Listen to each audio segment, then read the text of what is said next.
Excellent connection.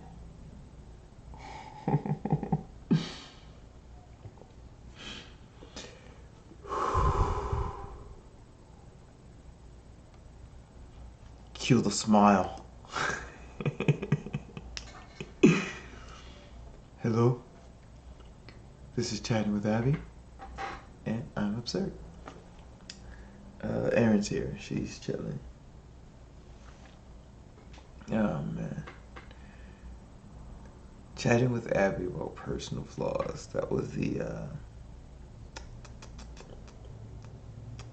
title for this one.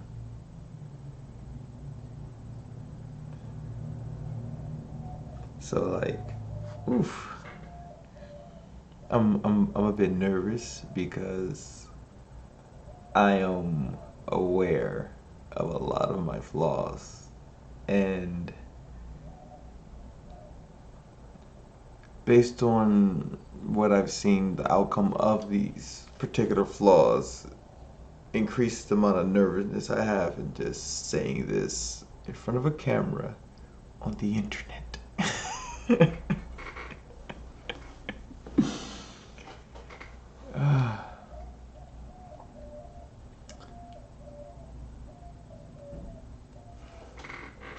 I don't want to accuse people. I know that often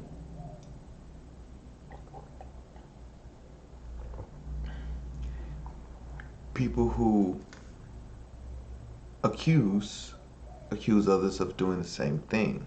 Like people who a thief will accuse another of theft. Uh, a rapist will accuse another of rape. Uh, someone seeking power will accuse another of seeking power.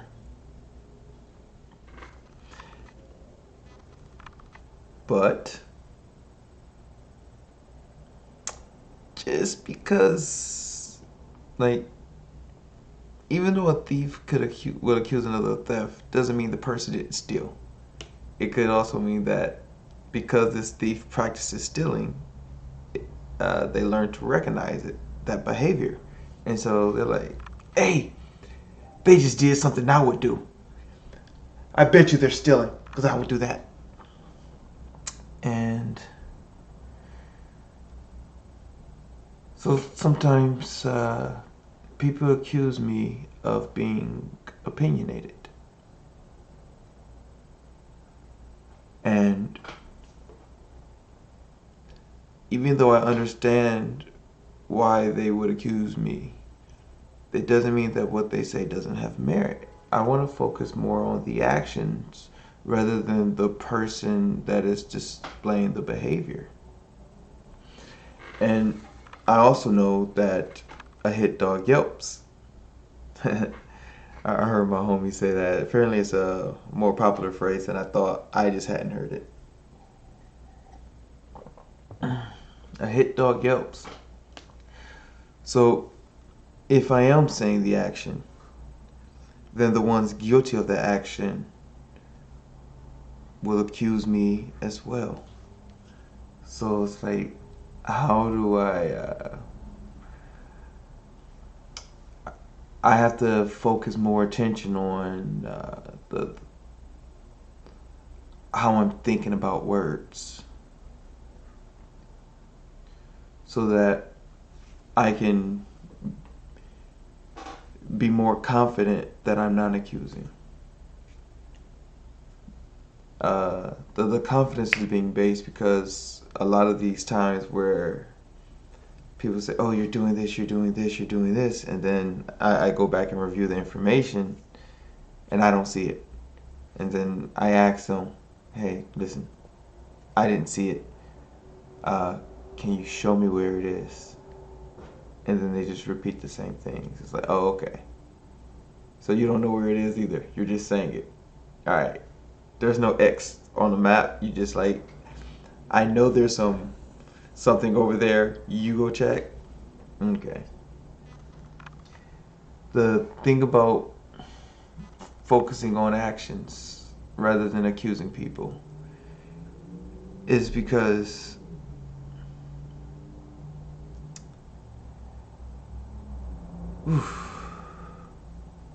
I was gonna say that the action doesn't affect how I view the person, but I'm sure it does because the action does change how I behave toward that person. For example, if I see someone bully, then I'm going to allow more distance between myself and them because I don't want to be around people who bully. I don't want to bully.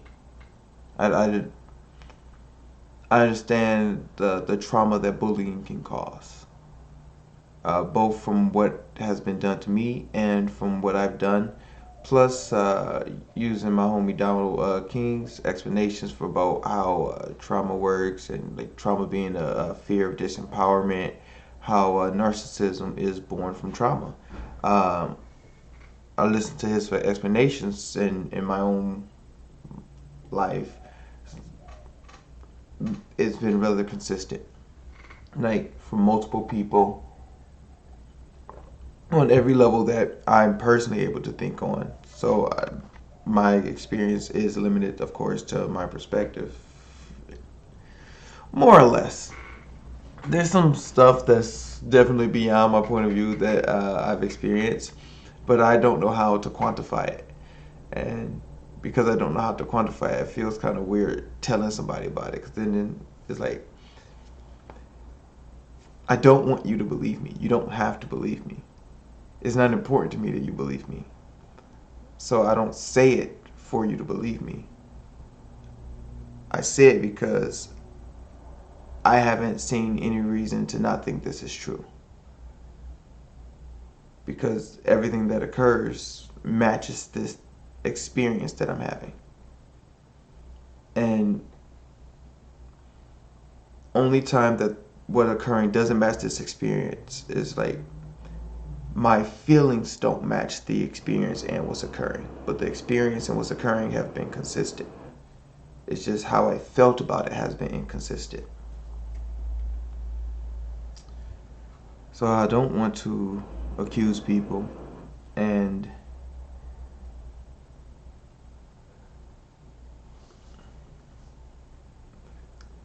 I want to lower my aggression. For a large portion, I am relatively calm, as I tend to try to understand the situation. And being calm just helps me understand a lot easier. It allows me to pay attention more. I'm not focused on one particular thing. I'm more open to more information.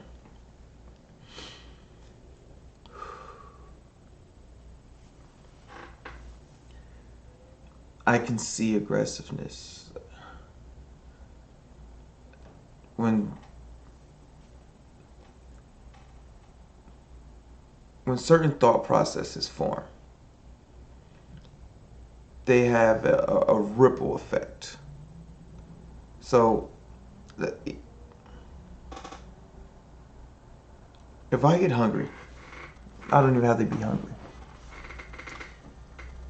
If I think about my favorite snack, maybe I see a poster or maybe it's on TV. It'll that thought of seeing that creates ripple effects in your brain and whatever. And then your mind starts connecting dots. So it's like I see that snack, it's like, huh, when was the last time that I ate? Man, I don't really want food. I could probably just use a snack right now. You know, when I get a snack, I'm gonna go get that. And or something like that, it changes for each individual, but that particular process happens, just the details change. Um, I have words to describe that process in my brain, but it's they're not they're hiding. Those words are hiding from me right now.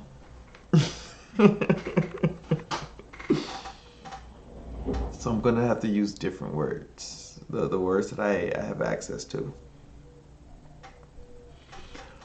When someone thinks certain thoughts, it causes changes in their spirit or their energy signature and the way that it fluctuates. Because I can see those fluctuations of spirit, then I see those changes occur. And through experience and explanation, I have learned to identify the actions associated with those fluctuations. As a result, I am able to see and identify aggression. I tend to double check because, as I mentioned earlier, my own personal feelings can cause interference with with my experience, and so I tend to double check to check the experiences of others and see if these experiences are matching. And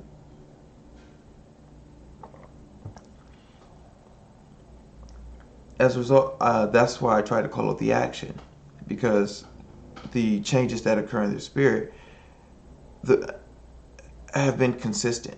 Like, no matter who the individual is, no matter, like, whether it's, now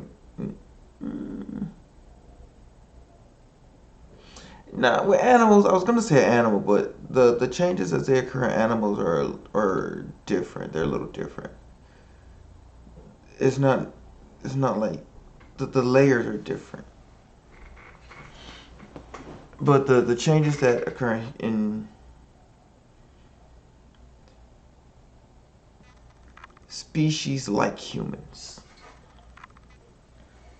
uh, organism creatures like humans, uh, are really consistent. And so I call it the action. I'll say something like, I could tell a story, and the story can describe principles and sets of actions, but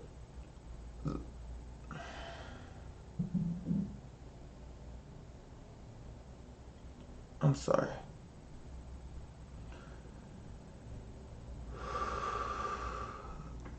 I'm trying to focus and get myself in line.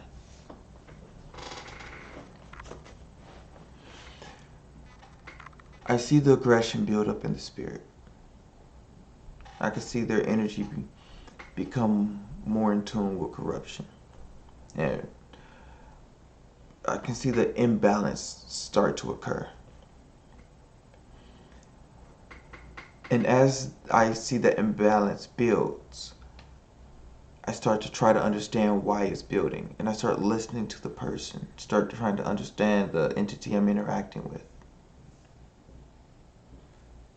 And I've always seen them accuse me of the things they're doing.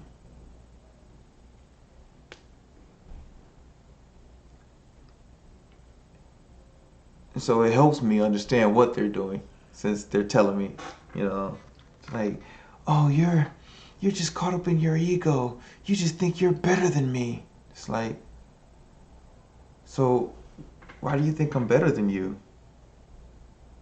Well, what is your pride preventing you from seeing? You know? Because from my point of view, I I see this huge pile of flaws, and because I can understand the much about the depth of these flaws, I can't really think I'm better than someone. It's like, you, I know about the sins I've committed.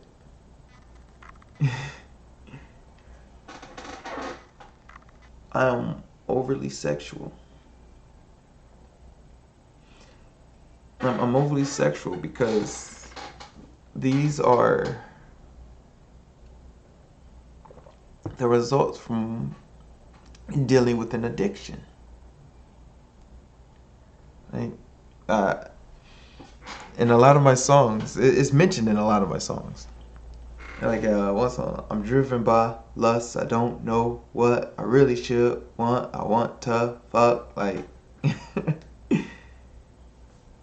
the song, sober. We were never good for each other. We were both good at fucking. Never said I loved you sober. Never did I want to sober. It's like, that addiction still drives me, even though I'm aware of it. And I can tend to react and respond to it in real time. But sometimes I don't respond to it fast enough. Sometimes I'm overly sexual with people and do end up causing trauma and pain. And I feel bad when I notice it, but it's like I still have more work to do. This is not an easy addiction to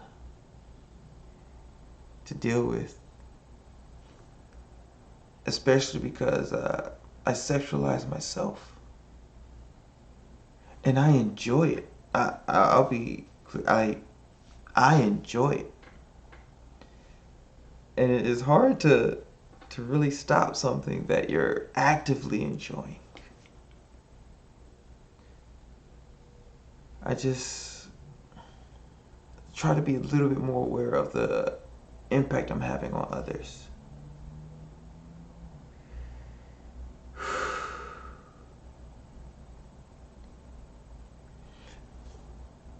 I still have body dysmorphia, which is why I enjoy sexual attention.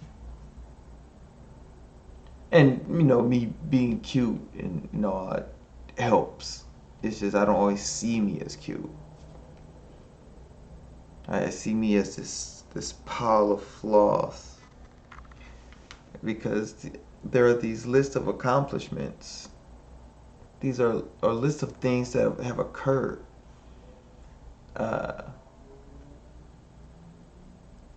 That balance out these flaws. But it's like, I don't know. I don't think it's all that balanced. Because the flaws always make me feel bad, and the accomplishments don't always make me feel good. Because to me, the accomplishments were just, they were things that happened. Like, not even, that's why I don't want to say accomplishments. I want to say occurrences. Like, me going to heaven doesn't make me feel special. It tends to make me feel lonely. Because I want to share that experience. Oh, I want to repeat that experience. And it's not limited to that.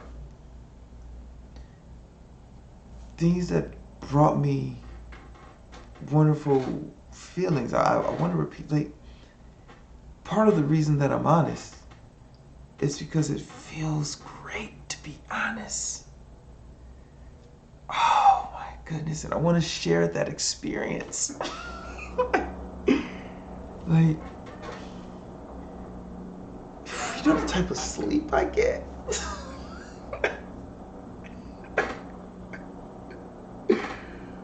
Oh man. Erin is taking a nap right now, and she can fall asleep whenever she wants, for the most part. And so can I.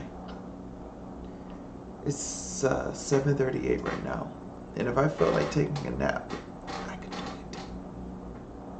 Sleep about 20 minutes, maybe an hour, and wake up and finish going about my day. I'm not going to. I have things that must be done today. Agreements that I've made between myself and others that I'm going to adhere to.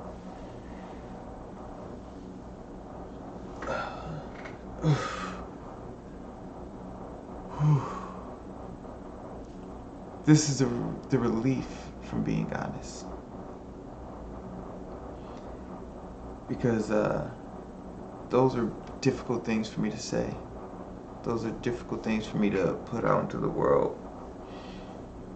Those are also things that I want people to know about me.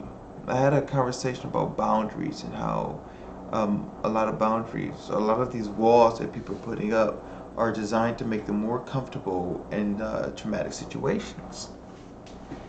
And someone,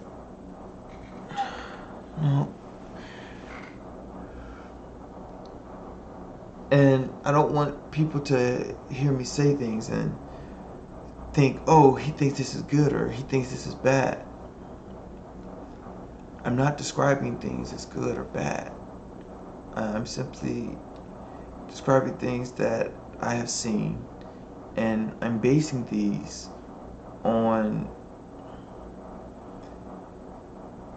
reasonings that have been taught and given to me and shown to me. Like, I'm not trying to base these on my understanding. There's an understanding that existed before me, and I'm trying to base them on that understanding, the one that existed before me and that exists after me, that exists outside of me. So these aren't like, oh, I see things this way. It's not about how I see things. It's about how things are.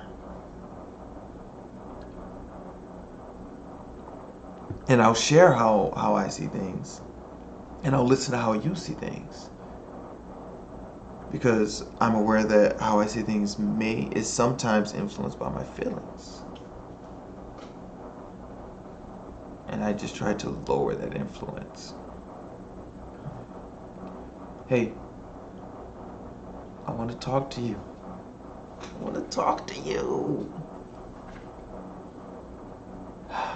I mean that. There are some people we arrange conversations, and well, sometimes I forget to film it. Not everything has to be filmed, but I want to get more people on the camera. I received some, we've been talking, and some of the feedback says that it's a bit more enjoyable when there's more than one voice in a conversation. So I'm going to try to bring more voices to the conversation.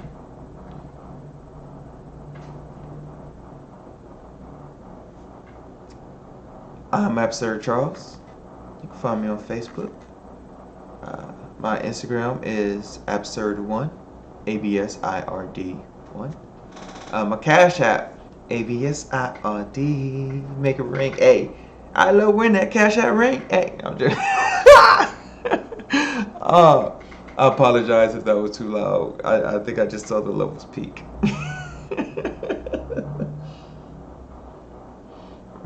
Alright.